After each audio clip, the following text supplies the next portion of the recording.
দিন খাওয়ায় 2 থেকে 2.5 বছর 30 মাস।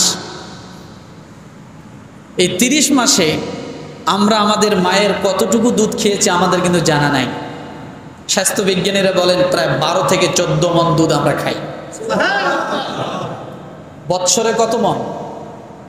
বৎসরে 12 থেকে 14 মণ দুধ আমরা খাই। আমি আপনি সকলে খেয়ে মানুষ হয়েছে আমাদের মায়ের স্তন থেকে। 6 মাস যাওয়ার পরে বাচ্চাকে এবার ডাক্তার কি খাবার দিল? একটু শক্ত খাবার। কথা ঠিক না? বলে যে আপনারা যা খাবেন তাই একটু একটু করে কি নরম করে করে ওকে খাওয়াবেন। তাহলে আমরা খাবার কয় রকমের পেলাম? 3 রকমের পেলাম। এখানে একটা জিনিস আমি আপনাকে বলি, শক্ত খাবার না হলে মানুষ বাঁচে। শক্ত খাবার না হলে মানুষ বাঁচতে পারে, কিন্তু তরল খাবার না হলে মানুষ কখনোই বাঁচে না। কি খাবার না হলে? তরল খাবার না হলে মানুষ বাঁচে না। একজন মুমূর্ষ রোগী বিছনায় শায়িত, আপনাদের অনেকের ঘরে থাকতে পারে, দেখবেন ভাত খাচ্ছে না, শুধু ফল জুস এটা সেটা ফলের রস এগুলো খেয়েই সে 1-2 বছর কাটাচ্ছে। আছে না? তো মানুষের প্রধান খাদ্য শক্ত খাবার নয়, মানুষের প্রধানতম খাদ্য হচ্ছে তরল খাবার। আমি কেন এই কথাটা বললাম? আল্লাহ সুবহানাহু ওয়া তাআলা নিজে বলেছেন যে আমি প্রাণীকুলকে সৃষ্টি করেছি পানি থেকে। কিসে থেকে? আমাদের সাথে সম্পর্ক কিসের? পানির সম্পর্ক। আমাদের সাথে সম্পর্ক মাটির, আমরা মাটি থেকে সৃষ্টি, আমরা পানি থেকে সৃষ্টি। আমাদের সম্পর্ক বাতাসের সাথে, কেন? আমরা বাতাসের থেকেও সৃষ্টি। সুবহানাল্লাহ বলবেন। আল্লাহ তাআলা বলেছেন এগুলা, যার কারণে পানি ছাড়া আমরা বাঁচতে পারি না, পানি ছাড়া আমরা বাঁচতে পারি না। পানির সাথে আমাদের সম্পর্ক। মাটি ছাড়া আমরা বাঁচতে পারি না, মাটির সাথে আমাদের সম্পর্ক। কারণ মাটির যদি জমিনে মাটি যদি না থাকতো, জমিন যদি না থাকতো, গাছপালা শস্য ফল মূল এগুলো কোথার থেকে হতো? কথা ঠিক না? আল্লাহ সুবহানাহু ওয়া তাআলা এগুলো দিয়েছেন আমাদেরকে, মাটি জমিন দিয়েছেন আমাদের জন্য। তো পানি এত বড় গুরুত্বপূর্ণ একটা বিষয়, যার আলোচনা আল্লাহ সুবহানাহু ওয়া তাআলা কুরআনুল কারীমে 63 জায়গায় করেছেন। কত জায়গায়? কত জায়গায়? 63 জায়গায় আল্লাহ পানির বিষয়ে আলোচনা করেছেন। তাহলে অবশ্যই আমাদের জানা দরকার পানি আমাদের কতটা গুরুত্বপূর্ণ বিষয়। কথা ঠিক না?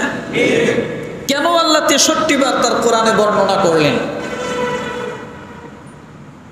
আর সেই পানি না থাকার কারণে আজকে আমরা হাহাকার।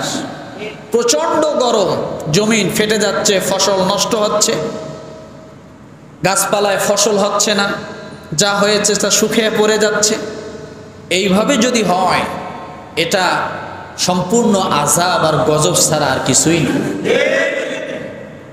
ইউসুফ আলাইহিস সালাতু ওয়াস সালামের সময় যখন আজিজে মিশর সে দেশের বাদশাহ, যখন দুর্ভিক্ষ হলো 7 বছর। কত বছর? এই দুর্ভিক্ষর প্রধানতম হাতিয়ার ছিল হলো পানি ছিল না। 7 বছর দুর্ভিক্ষর প্রধান কারণ কি ছিল? বৃষ্টি ছিল না। সালেহ আলাইহিস সালাতু ওয়াস সালামের সময় আল্লাহ তাআলা গজব দিয়েছেন অনাবৃষ্টির কারণে। 3 বছর বৃষ্টি ছিল না। কত বছর? কত বছর?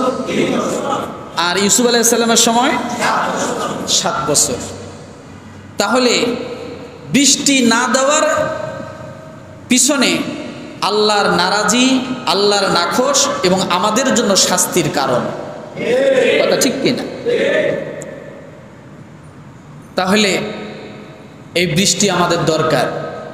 রাসূলুল্লাহ সাল্লাল্লাহু আলাইহি সাল্লাম যে সময় ছিলেন সে সময়ও প্রায় 1 বছরের মতো বৃষ্টি ছিল না। ফুল 1 বছরের মতো কোনো বৃষ্টি ছিল না। তাহলে অনাবৃষ্টি এটা নতুন কিছু না, এটা যুগ যুগ ধরে আগেও ছিল। কেন ছিল বলেন তো? কেন ছিল? আমাদের পাপের শাস্তির কারণ, আমাদের জন্য গজব ছিল। কেন ছিল? অনাবৃষ্টির কারণ কি? আল্লাহর গজব আমাদের উপর। তাহলে এই গজব থেকে আমরা পরিত্রাণ চাই কি না? কথা বলেন, সকলে চাই না? হয়তো বুঝতেছেন না, শহরে আছেন বুঝতেছেন না, গ্রামে পানির যে কি প্রয়োজন, ক্ষেত খামারগুলো নষ্ট হয়ে যাচ্ছে। আপনি টাকা হলে 1800 টাকা, 2000 টাকা, 1500 টাকা হলে 1 বস্তা 25 কেজি চাউল কিনে খাচ্ছেন, টের পাচ্ছেন না। আর ওই 25 কেজি চাউল বাঁচানোর জন্য কৃষকরা অনেক কষ্ট করতেছে। ওই দিনাজপুর থেকে, ওই নবাবগঞ্জ থেকে, বিভিন্ন রাজশাহী থেকে, বিভিন্ন জায়গা থেকে যদি চাউল না আসতো, টাকা থাকবে চাউল পাবেন না। কথা ঠিক না আমার ভাইরা? এই জন্য আমরা এই গজব আল্লাহর কাছে চাই না, এই গজব থেকে আমরা পরিত্রাণ চাই। রাজি? কথা বলেন। তাহলে আলোচনার বিষয় কি? বৃষ্টি, অনাবৃষ্টি। আল্লাহ পাক রব্বুল আলামিন বলেন সূরাতুল বাকারা আয়াত নাম্বার 21, ইয়া আইয়ুহান নাসু উবুদু রাব্বাকুমুল্লাযী খালাকাকুম ওয়াল্লাযীনা মিন ক্বাবলিকুম লাআল্লাকুম তাত্তাকুন। একসঙ্গে কেউ ঘুমাতে পারবে না। আল্লাহ পাক রব্বুল আলামিন বলেন সূরাতুল বাকারা আয়াত নাম্বার 21, হে মানুষ তোমরা তোমাদের প্রতিপালকের ইবাদত করো। 1 নাম্বার আল্লাহ শর্ত লাগাইলেন, হে মানুষ তোমরা আল্লাহর ইবাদত করো। কেন ইবাদত করবে? আপনি যদি প্রশ্ন করেন আল্লাহ আমরা কেন আপনার ইবাদত করব, আল্লাহ বলেন যিনি সৃষ্টি করছেন তোমাদেরকে, আল্লাহ বলেন যিনি সৃষ্টি করেছেন তোমাদেরকে এবং তোমাদের পূর্বে যারা গত হয়েছে তাদেরকেও, এই জন্য তোমরা ইবাদত করবা। আল্লাহ তোমাদেরকে সৃষ্টি করেছেন। আর এইটা মনে করে যখন তোমরা আল্লাহর ইবাদত করবা, আল্লাহ বলে তখন তোমরা মুত্তাকি হয়ে যাওয়া। তাহলে আল্লাহ প্রথম শর্ত লাগালেন তোমরা আমার কি করো? ইবাদত করো। বুঝুন, আল্লাহ শুরুতেই বললেন তোমরা আমার ইবাদত করো। কেন করব? আল্লাহ আমাদেরকে সৃষ্টি করেছেন, আল্লাহ আমাদের কাছে ইবাদত পাওয়ার উপযোগী। লা ইলাহা ইল্লাল্লাহ, আল্লাহ ছাড়া কোনো মাবুদ নাই। কথা ঠিক কিনা? তাহলে যদি ইবাদত করি কি হবে? আল্লাহ বলেন তাহলে তোমরা মুত্তাকি হতে পারবে, যাতে তোমরা কি হও? মুত্তাকি হও। 3টা কথা এখানে। ইবাদত করো। কেন করব? আল্লাহ সৃষ্টি করেছেন। তাহলে করলে কি হবে? আল্লাহ বলেন তোমরা কি হবা? মুত্তাকি হবা। রব্বুল আলামিনের পরে আল্লাহ বর্ণনা দিচ্ছেন, রবের পরিচয় দিচ্ছেন, কেমন করে তোমাকে সৃষ্টি করা হয়েছে। শুধু সৃষ্টি করেছে আল্লাহ, কথাই বলে ক্ষান্ত হননি রব্বুল আলামিন। পরের আয়াতে আল্লাহ সূরা বাকারা 22 নম্বর আয়াতে আল্লাহ বলেন আল্লাযী জাআলা লাকুমুল আরদা ফিরাশান ওয়াস সামাআ বিনাআ ওয়া আনজালা মিনাস সামাই মাআন ফাআখরাজা বিহি মিনাস সামারাতি রিজকান লাকুম ফালা তাজআলু লিল্লাহি আনদাদান ওয়া আনতুম তা'লামুন। রব্বুল আলামিন সূরা বাকারার 22 নম্বর আয়াতে তার পরিচয় দিচ্ছেন, সেই প্রতিপালকের যিনি তোমাদের জন্য ভূমিকে বিছানা বানিয়েছেন। জমিনকে কে বানালেন?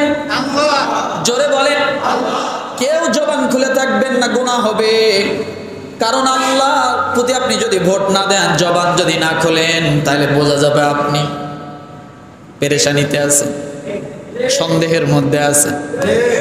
কিছু কিছু ক্ষেত্রে মুখ বন্ধ রাখা যায় না মুসলমান, মুখ বন্ধ রাখলেও দোষ, সমস্যা আছে।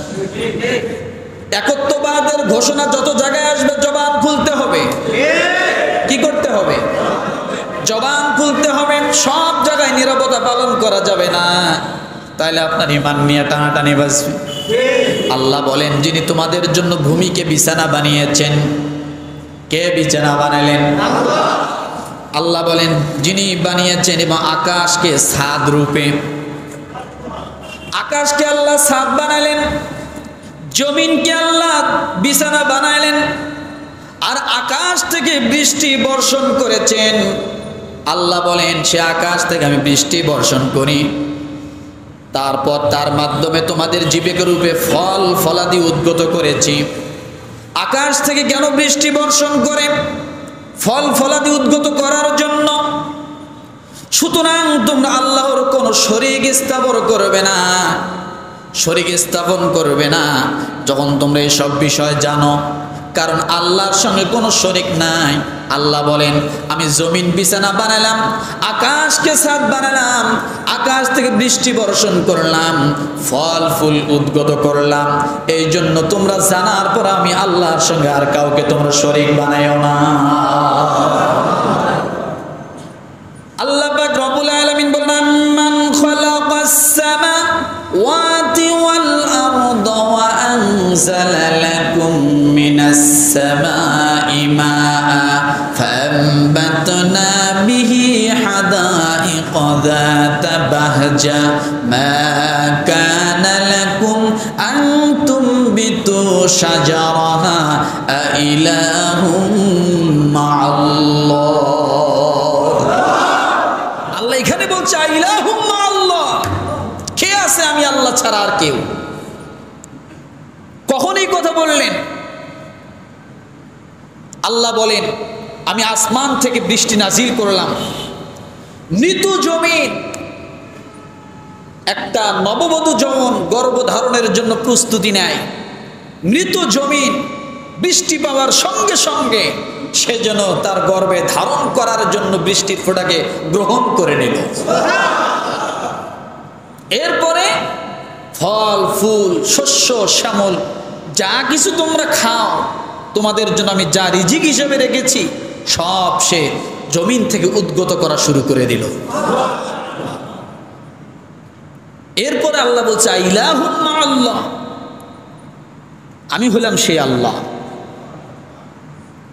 আমার ভাইরা, তাহলে বোঝা গেল জমিন ফল ফুল ফসল হওয়ার জন্য বৃষ্টির প্রয়োজন আছে না নাই? আরো জোরে বলেন। বৃষ্টির প্রয়োজন ছাড়া, বৃষ্টি ছাড়া জমিনে কিছুই হবে না, সব মরে যাবে। কি হবে বলেন? সব মরে যাবে। বৃষ্টির সঙ্গে আল্লাহ জমিনের সম্পর্ক করে দিয়েছেন।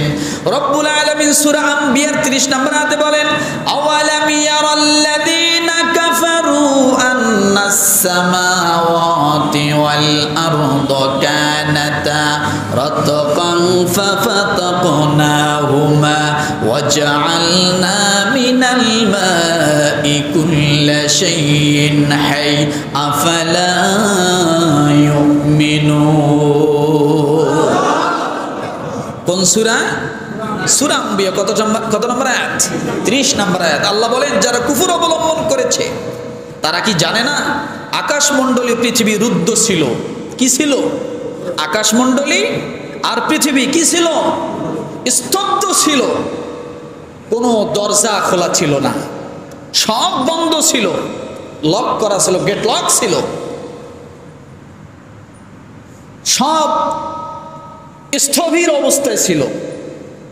আল্লাহ বলেন, সবকিছুকে আমি স্থগিত করে রাখছিলাম, তারপর আমি তা উন্মুক্ত করে গেট খুলে দেই এবং পানি হতে প্রাণবান সবকিছু সৃষ্টি করি। পানি হতে সবকিছু সৃষ্টি করেন। কেন করলেন? মানুষের জন্য।